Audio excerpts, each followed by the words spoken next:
So last year I was working on a story that required me to interview foreigners in the country, especially white foreigners. My friend told me he was working with these two Frenchmen and he was more than happy to introduce us. So we met up, we went for lunch, and I did my interview. So after the interview, we all requested cabs and we waited for the cabs at the entrance of the restaurant.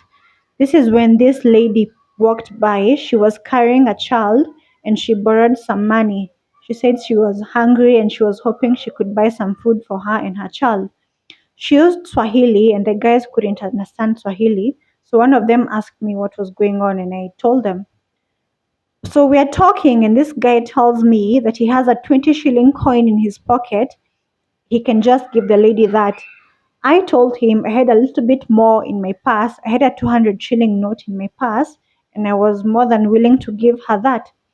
So we are discussing this, and it's either the lady couldn't hear us, or maybe she couldn't understand what we were saying because she suddenly started insulting me. She called me of course, demanding to know why I was telling the white guys not to give her money. The insults were in Swahili, so they couldn't understand what was going on. At the time she started, I was actually reaching into my purse to get the money, and then she started, and I was just flabbergasted. So I'm guessing she saw these two white guys as her savior, and she saw me, the lady who was actually going to help her, the lady who looked like her, as the enemy because I'm not white or something. One of the guys even started saying some pretty racist stuff, but at the time, I was the villain. I just got my hand away from my purse. I retreated back to the restaurant and just walked away from her hateful words. It was honestly a very humbling experience. It brought me back down to earth. And the way I was having a very nice day, completely oblivious of the dark clouds looming over the horizon.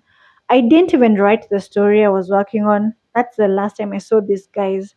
And this happened last year. This is in 2024. How sad and disappointing is that? The fact that you could be where you came from in the motherland of all motherlands and have a fellow African look at you and decide you have nothing to offer them just because you're not white. So today I'd like us to look at a few instances where Africans have received hate or have been discriminated against by either other Africans or by foreigners living or working in African countries. Hi, my name is Naomi Ngendo and let's get into it. I don't know if any of you remember this video that was making the rounds on social media a few years back, but I sure do. Before I play it, look at this face. Look at it. This baby face is about to utter absolute garbage that has you admiring the restraint of the guy recording. Kenyans, like a monkey. I don't like here, like a monkey people. I don't like talk with them. Smell is bad, and poor, and foolish, and black. Who like them?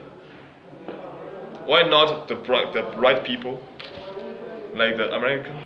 So this charming gentleman is called Lujaki. I'm sorry if I'm pronouncing that wrong. And he owned like a motorcycle company, and one of his Kenyan employee was filming him. I'm saying owned because he was deported after this and his work permit was revoked. Man, I really hope he's not back in the country because there's no way this kind of hate just goes away. Aren't you like the CEO of a motorcycle company? I'm guessing you can afford to leave if you don't want to be here, if you hate us that much. It's like going to live in the forest when you have this deep hatred towards trees. Is in the forest the last place you're supposed to be? I mean, come on. All racism is bad, of course. Come on, racists, just get over yourself. But this, I mean, I'm okay with being hated from afar, sure. I think if they got to know me, they wouldn't hate me. But somebody coming to your home, your country, and then doing this is some other different kind of hate that I could never understand. I saw many comments saying this is really how Chinese people think. They really do hate Africans. With many people supporting this, But I honestly don't want to believe this. I want to live in my bubble where I hope that not all Chinese people are going around hating Africans. I've seen videos of Africans or black people, but Africans working or studying in China. Some of the Chinese people are curious, yes, but they like to compliment the Africans on how well they are speaking the language, or they ask questions about where you come from and just things like that. 阿姨，你好，你好，你好。你中文写的说的那么好。哎呀，没有，就慢慢学，慢慢练习一下，是不是？你这中文真说的真很好。哎呀，我不爱见外国友人，我一见外国人，我都想跟他说话，想跟他交流，想跟他聊聊天。但说那么快，对，说汉语我没你说的好嘞。I'm not saying Africans don't experience any type of racism in China, of course not. But I choose not to believe that all Chinese people are just walking around hating Africans. And there's something just a little bit more extra sad about seeing someone who would be considered a minority, especially in America, says he prefers bright white American people. It's honestly very heartbreaking. I had not watched the entire video when it came out, but watching it now, ugh, very heartbreaking. Next, we have this video that was taken 3 years ago.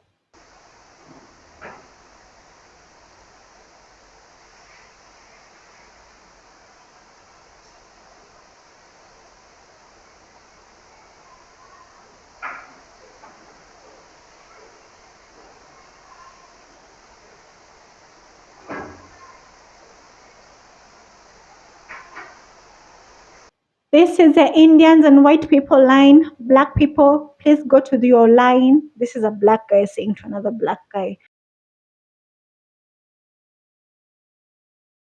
So this is a club in Nairobi that had been accused of discriminating against black people. Again, all racism is bad. Come on, racists, ew. But this is a club in a country of black people where black people are discriminating other black people. Man, you can't even make this crap up. What are we doing, guys? So this club was shut down after the video made its rounds on social media, and the bar did come out to say this was a misunderstanding. They were not separating the queue according to races and were not giving preferential treatment to white and Indian clients. They were all customers who had stepped out to enter the club, and they were just organizing the line so that people would not clog up the entrance. We have never had a policy of segregating lines, they said. And though the club has no policy to segregate lines and that they welcome everyone, the employees clearly have a bias. The bouncer clearly has his biases, because why send this guy to the second line that only has black people when he was already at the end of this special line? If they were just lining up, couldn't he have just stayed where he was? I don't get it. If the club is known to have a toxic culture where black people are discriminated against, like there are reserved sitting spaces for white people, then that is definitely the club's problem. That's a you problem. You don't have to write it down. If that's the work culture, then you should deal with it. You should solve the issue. Then we have landlords. Yes. So apparently, even if you have the money, there are houses you cannot live in your country. So this was revealed back in 2020 by a news anchor called Shiksa Arora, and she revealed it through social media. She talked about it during the Black Lives Matter protests that were going on worldwide. She said many Kenyan Indian landlords, especially in Langata and Parklands, would rather leave their units empty rather than rent to certain ethnic groups. The most common excuse is the house is limited to vegetarians only. Those posting hashtag Black Lives Matter, can you look inward first? She said. So apparently you can do everything, right? You can work hard, you can make money, you can get rich. And now it's time for you to find a dream home. You can afford it, right? Then these people tell you no, you can't live here because you're not from a certain ethnic group. This would suck everywhere.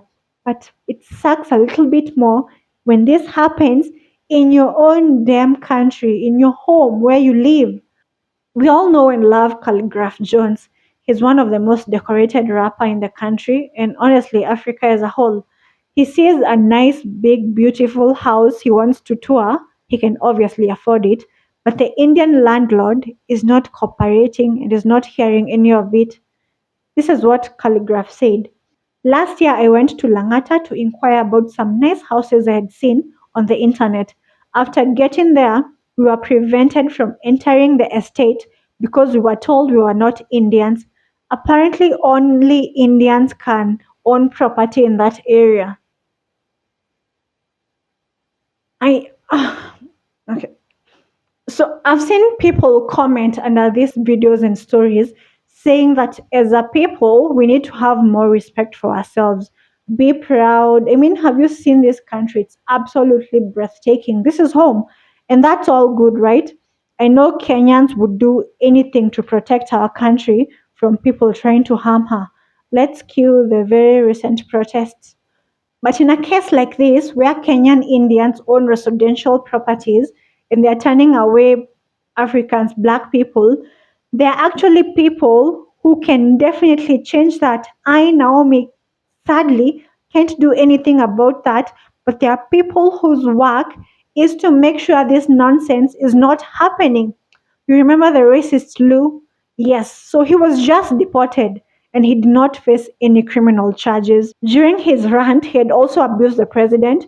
You would think that part would make the people in charge actually want to punish the guy, but no, they just put him on a plane and sent him back to China, and that was it. I saw someone say this guy is probably back in the country since this whole story was 6 years ago, that he's probably back and is still treating Kenyan employees in their own country horribly. And it's just so depressing because this kind of hate doesn't just go away. We also have stories where back when China was constructing the standard gauge railway, an investigative journalist revealed Kenyan workers were being racially abused and discriminated. You would find Chinese nationals doing jobs Kenyan workers were supposed to do. Then those highly qualified Kenyans were given minor jobs. Then there was segregation when it came to eating areas, accommodation, toilets, and even mode of transportation, the pay disparities, long working hours, just blatant racism here at home. So what does the government do when this report came out that Kenyans were being discriminated against in their own home country? This is home. Come on, you know the answer to this one. Say it with me. They formed a task force to look into it. And also, they asked Kenyans to bear with the Chinese. Yeah, they did say that. Now, Naomi, I can have all the self respect and pride in the world and can only do so much. But there are actual people who have an obligation to the country. That's their job. They have the power to change things. But their solution, just bear with the racism going on in the country. That's the solution. But we have a whole ambassador, a full grown ambassador who compared Africans to monkeys. We also have a Chinese restaurant that was racially profiling black people, and they just fled the country. They just left without being held accountable. And there are so many more stories like this. I think it's the lack of consequence that makes these kind of things keep happening. The deportation of the guy is like the most serious consequence anyone has ever faced for racial discrimination. That's it. That's the worst punishment anyone has ever faced for racially discriminating people in their own country. You're told, okay, just go back home. That's it. Right now, I'm just a girl in her room, and this video will probably be viewed by 3 people. Hi, I see you. Thank you so much for being here, and I appreciate the support. But the memory of my experience, the story I told at the beginning of the video, the memory of that just came crashing back, and I just had to discuss my thoughts out loud. And that is all I have for you today. Please let me know what you think, and I would love to see you on my next one. Bye.